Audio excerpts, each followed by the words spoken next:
We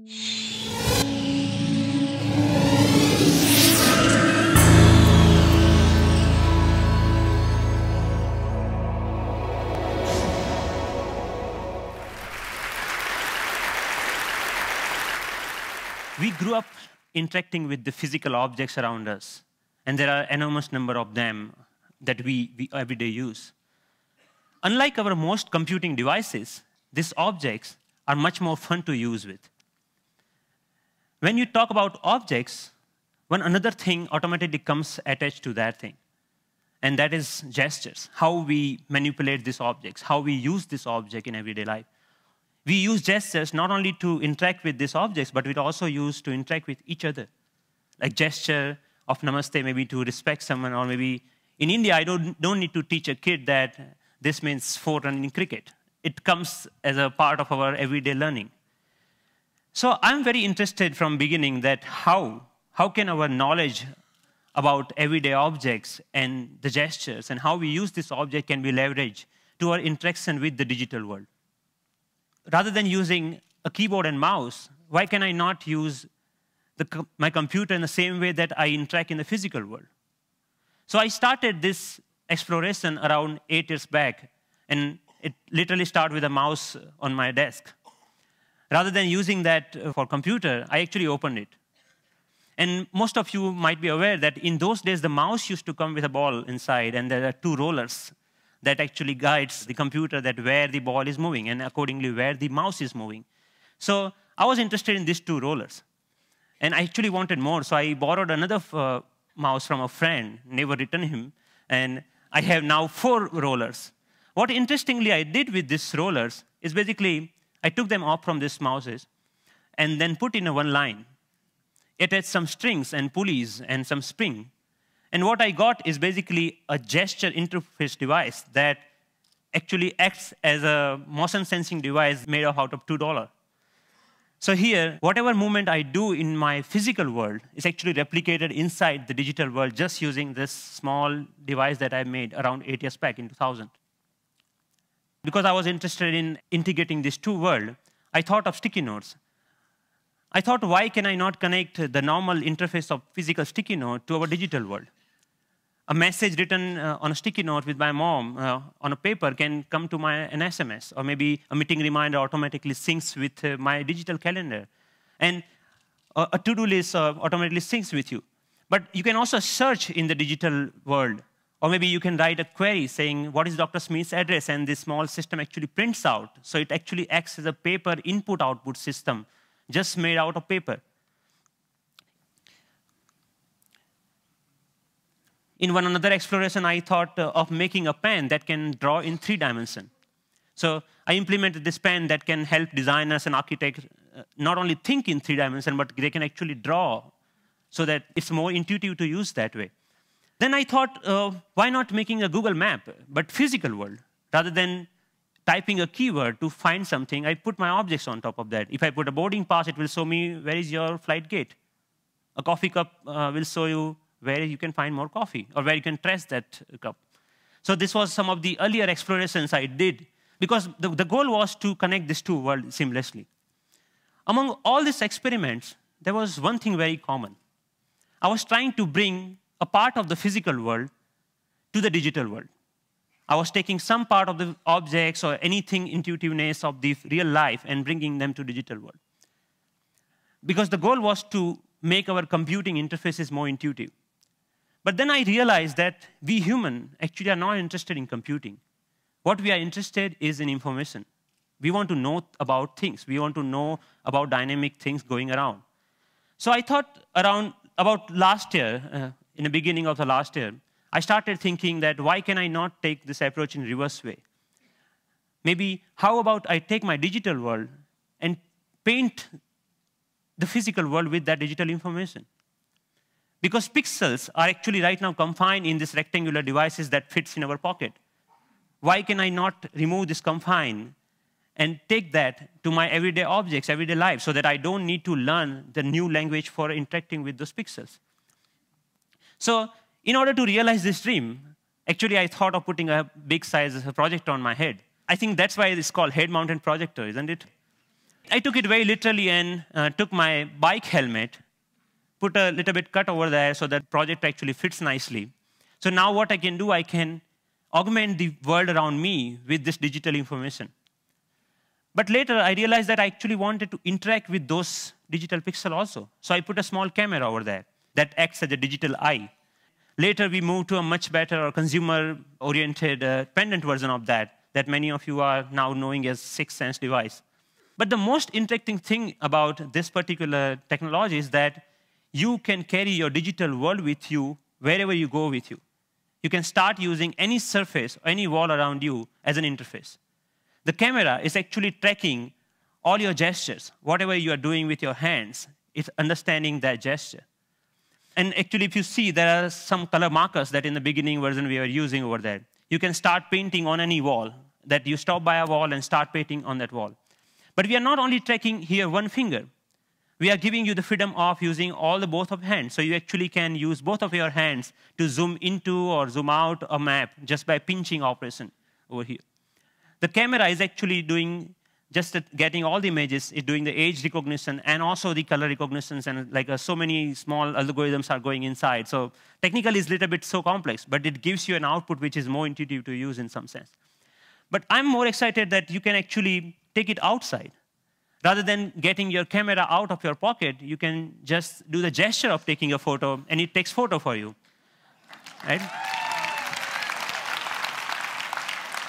Thank you.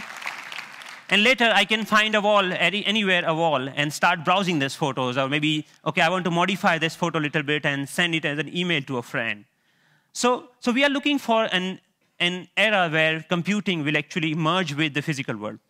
And of course, if you don't have any surface, you can start using your palm for simple operation. I'm here, I'm dialing a phone number just using my hand. Yep. The camera is actually not only understanding your hand movements, but interestingly, it's also able to understand what objects you are holding in your hand. What we are doing here is actually, for example, in this case, the book cover is matched with so many thousands or maybe millions of books online and checking out which book it is. Once it has that information, it finds out more reviews about that, or maybe New York Times had a sound overview on that, so you can actually hear on a physical book as a review of a sound. Churchill gave a famous talk at Harvard University. This was Obama's last visit last week to MIT. And in particular, I want to thank two outstanding MIT So I was seeing the live of his talk outside in just a newspaper. Your newspaper will show you live of your weather information rather than having updated like you have to check your computer in order to do that, right?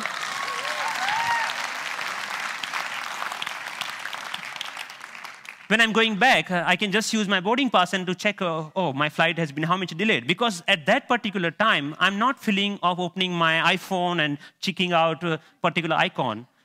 And I think this technology will not only change the way, yes, it will change the way we interact with people also, not only the physical world.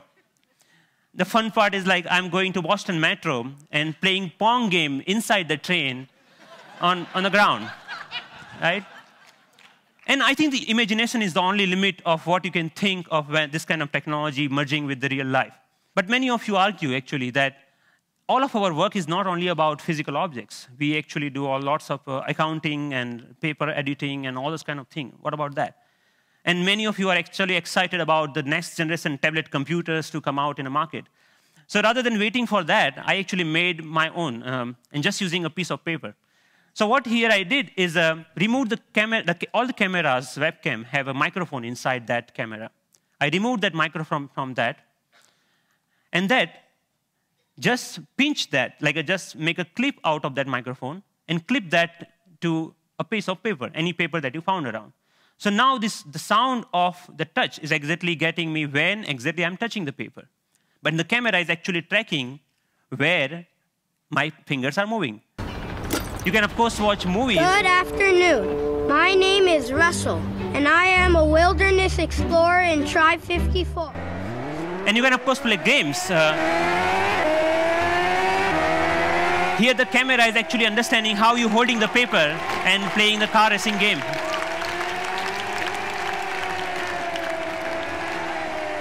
Many of you already must have thought, okay, you can browse. Yeah, of course you can browse to any website. So you can do all sort of computing on a piece of paper wherever you need it. So, but more interestingly, I'm interested that how we can take that in a more dynamic way. When I come back to my desk, I can just pinch that information back to my desktop so that I can use my full-size computer. And why only computers? We can just play with papers. Like paper world is interesting to play with. So here I'm taking a part of a document and putting over here the second part from second place, and I'm actually modifying the information that I have over there. Yeah, and then I'm saying, okay, this looks nice. Let me print it out, that thing. So I have a now printout of that thing, and now, so the workflow is more intuitive the way that we used to do before, maybe 20 years back, rather than now switching between these two worlds. So as a last thought, I think that integrating information to our everyday objects will not only help us to get rid of the digital divide, the gap between these two worlds, but will also help us in some way to stay human, to be more connected to our physical world. And it will actually help us not end up being machines sitting in front of another machines. So that's all. Thank you.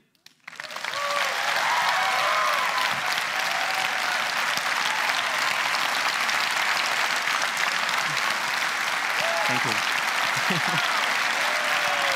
Thank you. Thank you. Thank you. Thank you. So Pranav, first of all, I mean, you're a genius. This is incredible, really. Thanks a lot. What are you doing with this? Is there a company being planned, or is this research forever, or what? So there are lots of companies, actually sponsored companies of Media Lab, interested in taking this ahead in a one or the way. The companies like mobile phone operators want to take this in a different way than the NGOs in India are thinking that why can we only have sixth sense? We should have a fifth sense for missing sense people who cannot speak. Maybe this technology can be used for them to speak out in a different way, but maybe speaker system. I mean, what are your own plans? Are you staying at MIT, or are you going to do something with this? I'm trying to make this more available to people so that anyone can develop their own sixth sense device, because the hardware is actually not that hard to manufacture or something, hard to make your own. And I will provide all the open source software for them, maybe starting next month. So that open source? Wow. Yes. Wow.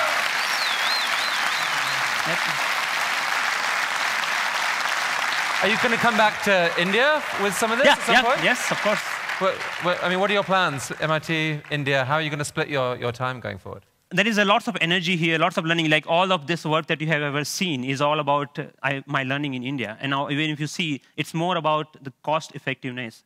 This system costs you $300 compared to the like $20,000 of Surface tables or anything like that. Or maybe even the $2 mouse, just a system, at that time was costing around like $5,000. So we actually, I showed that to, in one of the conference to President Abdul Kalam at that time. And then he said, okay, we should use this in Bhabha Atomic Research Center for some use of that. So I'm more excited about how I can bring the technology to masses rather than just staying that technology into lab or environment, something like that. Based on the people we've seen at TED, I would say you're truly one of the 2 or 3 best inventors in the world right now. And it's been an honor to have you here at TED. Thank you. Thank you so much. Nice meeting you. It was fantastic.